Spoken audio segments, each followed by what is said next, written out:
I'm Dave Harrity, and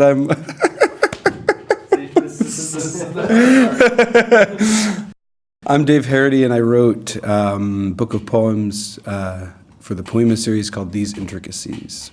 The book tracks the development of a person into adulthood and the gathering of all the sort of disparate parts of family, faith, identity, and puts them into lines and puts them into verse.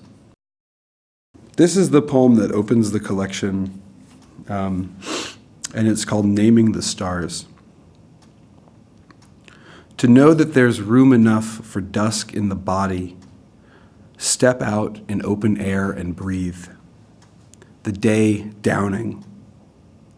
What it is to end is what begins us each time over. A walk to think about it, the hour when day slips off and crumples like the linen of a summer dress to reveal the forms that humble us.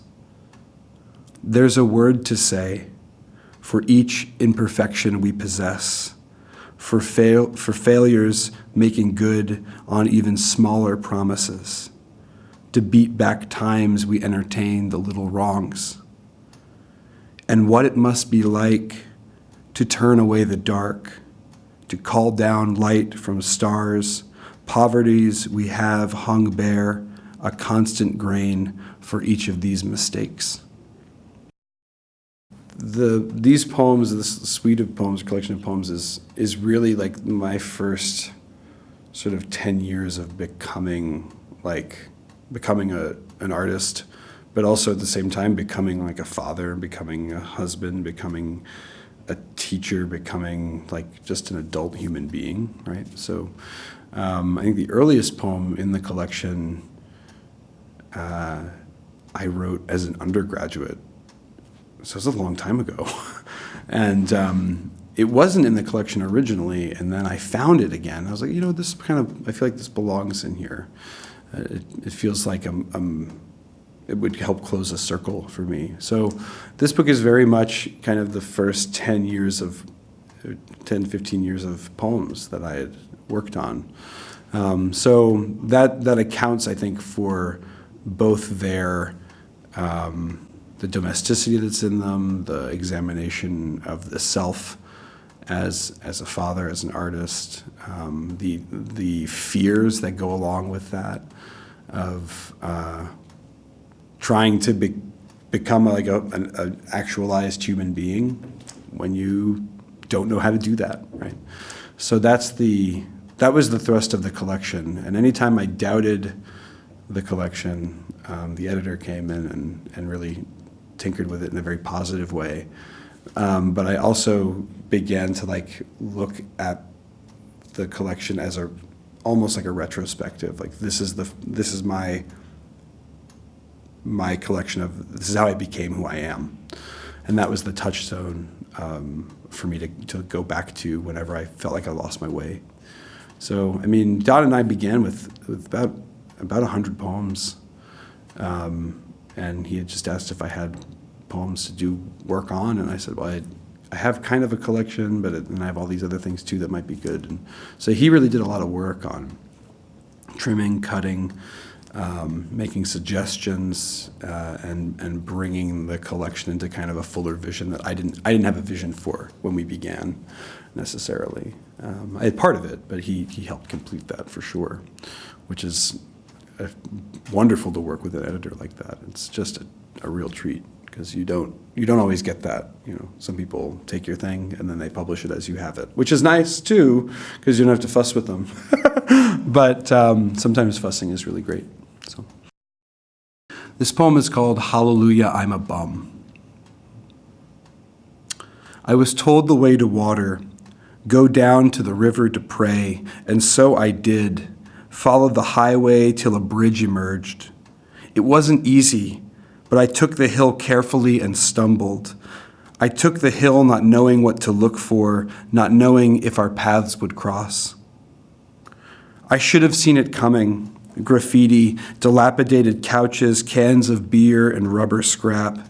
not so much surprised as let down, a stop from mendicants or rebel teens. Nothing really mystical, no elegance or majesty, just a silent mucked-on river moving slow. Bored and disappointed, I started cataloging junk, the litter and the rocks, thinking salvation might arrive. But damn, it took so long. My beard grew, and I had an itch to wander. But you already know that, don't you, friend? Already know the time we waste seduced by possibility of change, wishing for a vision instead of simply taking in a scene. Yes, I got tired. Yes, I sat down in the ashes and dust of a given day with no one around to see me cry. Human, I know, but so is counting, I suppose. I wondered what it must be like when snow settles on the river here, the canopy of bare trees there. I imagined all the seasons that I'd missed before I came. The little ways we measure out a life, skimmed water bugs, cattail cloak, leaves blundering their color to recede, anything really to semaphore in evidence that things stay as they're made. There's joy in knowing everything evolves, that even you must sing a different song to each stone buried under sand, to every animal teeming in the water. And the garbage that we make has its place upon the shore. Sandy filters crunched against the curb, bottle caps and dull glass, every little thing accounted for and placed. I was so relieved with revelation, I inclined across the busted couch and picked my fingernails and read the writing on the wall. Above me droned intermittent cars rolling their engagements with the future. Cargo carried over bridge, taxied to an unknown destination, and people without names. And I wondered who might let me hitch a ride and where I might be going next. Writing for me is a process that's that cannot be divorced from my daily routines. For me, writing should be as common as brushing your teeth. Like it should be rote in a lot of ways. It should be that simple. It should be something you sit down and do. So I try to maintain a creative life that allows for something like that. I write every day. I journal every day. Sometimes the journal is no more than just a recount of what the past 24 hours were. But sometimes, if you're being attentive, it opens and you open and this wonderful thing happens where you begin making something. And sometimes that's just reflective. Sometimes it's a poem. Sometimes it's an axiom or some like little phrase that you're tinkering with. You don't always, and you don't have to know, which is what's wonderful. But my practice of writing is very much a daily one and very much one that's rooted in coming to a page as delightful work. Like there are writers that will talk about writing as if it's like a crucible and as hard as bricklaying, or that's always seemed kind of odd to me, that it's not a joy to them. But that's their prerogative. But mine is definitely kind of the opposite end of that. I mean, if you've ever been around children, right, you know, you could put 15 toys in front of them, right, and they play with one, and then they figure it out, and they might move on to another one. But they'll find one that will catch their attention and do it over and over and over and over again. It feels endless to them. And that's sort of what writing feels like to me. Like, it was just the thing that I found that felt endless. So the process of writing every day is a deeply liturgical one for me as well. So obviously there's a real spiritual connection there that is impossible to separate from my practice. My spiritual practice, my writing practice are often put together, and I can tease one out over the other if I want to.